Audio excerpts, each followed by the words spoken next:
Before the video starts, I just want to inform you guys that YouTube has actually been setting my video quality to a lower setting. All you have to do to fix this is going up into the settings menu for the actual video itself and turning that resolution up to 1080p. After doing this, you'll then either have to refresh or reload the video and then the problem should be fixed. Now I know this is a bit of a pain in the bum, this is the only way to sort it out at the moment and I'm very, very sorry. With all that said, let's get right into the video. What is going on, guys? Welcome back to another video and welcome back to another episode of Merlin Rewind, the series where we take a look back at Merlin's greatest rides and take a look at their history. Now, in today's video, we're going to be taking a look at Hex Legend of the Towers, and this will be working a little bit differently to some of my other Merlin Rewind videos, mainly because there is not really too much history behind this attraction. However, obviously people that know, Hex best or live near towers will know there is a heavy implication of folklore within this ride itself, which is pretty much what I'm going to be going with in today's video. So, if you do go on to enjoy it, make sure to like, subscribe, anything that makes me know you guys like my content. Recently, the sub count has been absolutely amazing, and thank you to every single one of you who has been subscribing. I'm going to set another goal, and this one is a big one, and that is 700 subscribers by the end of this month. Now, obviously, we are on 640 at the moment, so this is definitely doable. So yeah, if you're enjoying the content, definitely feel free to leave a sub. So, with all that said, let's get right into the video.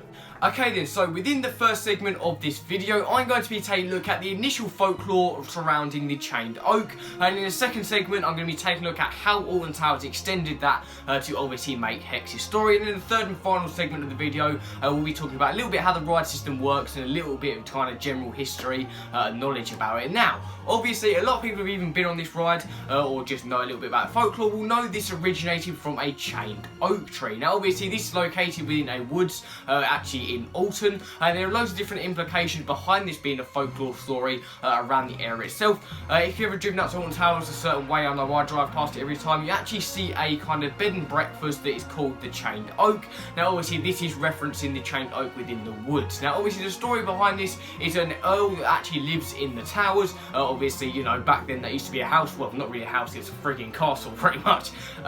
But yeah, it used to be a house. This Earl of Shrewsbury was actually going back to his house, and during his travels through the woods he was actually stopped by something in the road, and that something was an old woman. Now this old woman was kindly asking for some money, obviously much like a lot of people do nowadays. It's a sad truth. However, the Earl kind of brushed it off, and the kind of old lady kind of gave him a deal. She said, either give me the money or she will put a curse on him forever. Now obviously this curse ended up being obviously the Chained Oak curse.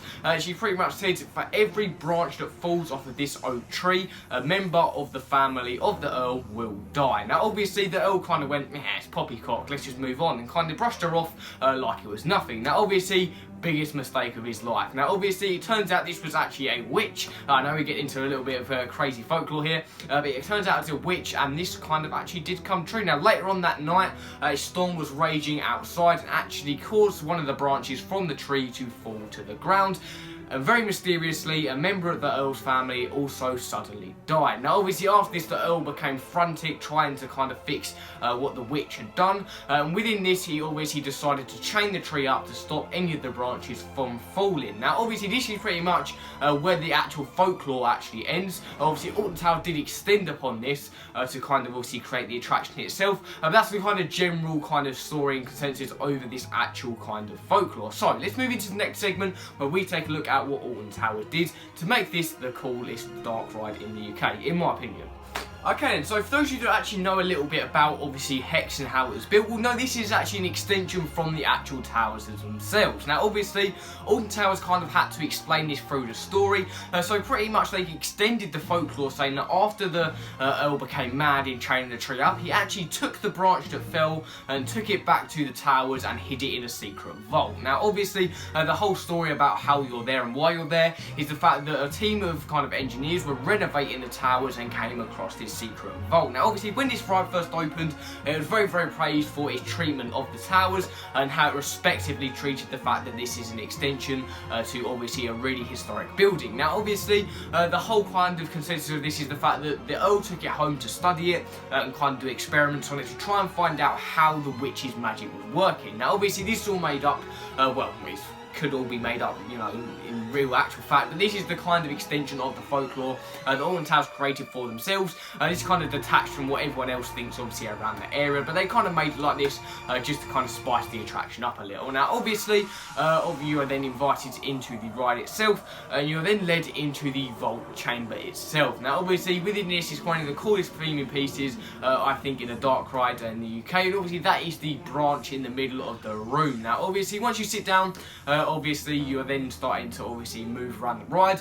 Obviously, I am going to explain how that actually works in this segment, the kind of concepts of how this ride works and how you are kind of spinning within that motion. And a little spoiler alert for anyone here who doesn't want to know what Hex is, and I strongly advise people who haven't watched or been on Hex to not watch this video and click off now, because it is much better to not know what is coming when you're actually experiencing this attraction. Okay then, so how this ride works is actually really interesting. Obviously, when you're led into the room, you are sat in rows, obviously either side of the actual kind of branch itself.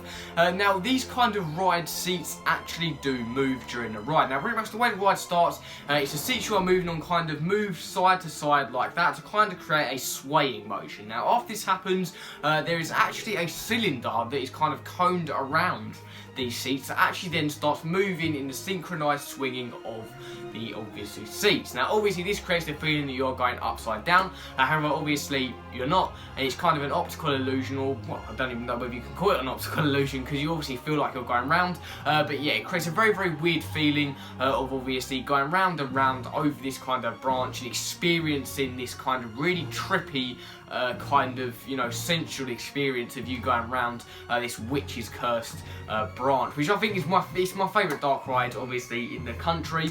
Well, pretty much I've ever been on, really. And obviously, the thing that makes it so special is obviously, like I said, the ride mechanics itself. Now, obviously, this is a ride that is manufactured by Vekoma. It's a Vekoma Madhouse. We've actually seen many other similar versions of this ride around the UK. Obviously, Haunted House Monster Party over at Legoland, obviously the most recent big attraction to Legoland. That is a Vekoma Madhouse, and it kind of, you know, it is a really popular attraction, and I feel like, you know, it's a very unique experience, and obviously Hex especially, obviously with the folklore and the story behind it, it makes it that much special and that much cool.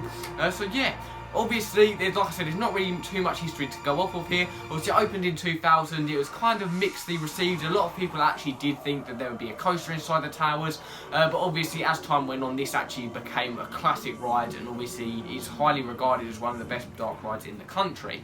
Now, I'm sorry this video was kind of short, and I'm sorry it's not like a traditional Merlin rewind, obviously because, you know, I really wanted to get this video out. I really wanted to do a video on Hex because, like I said, it's my favourite dark ride in the UK, and obviously with it being Alton Towers' 40th anniversary, obviously last weekend, I just feel like I should have done something like this to kind of commemorate the towers themselves and obviously, you know, expand on the folklore that already is in the area itself. So, if you guys did go on to enjoy the video, make sure to like, subscribe, anything that makes me know you guys like my content. Like I said at the beginning of the video, in regards to Planet Coaster, now I'm going to address this right now because this is very important.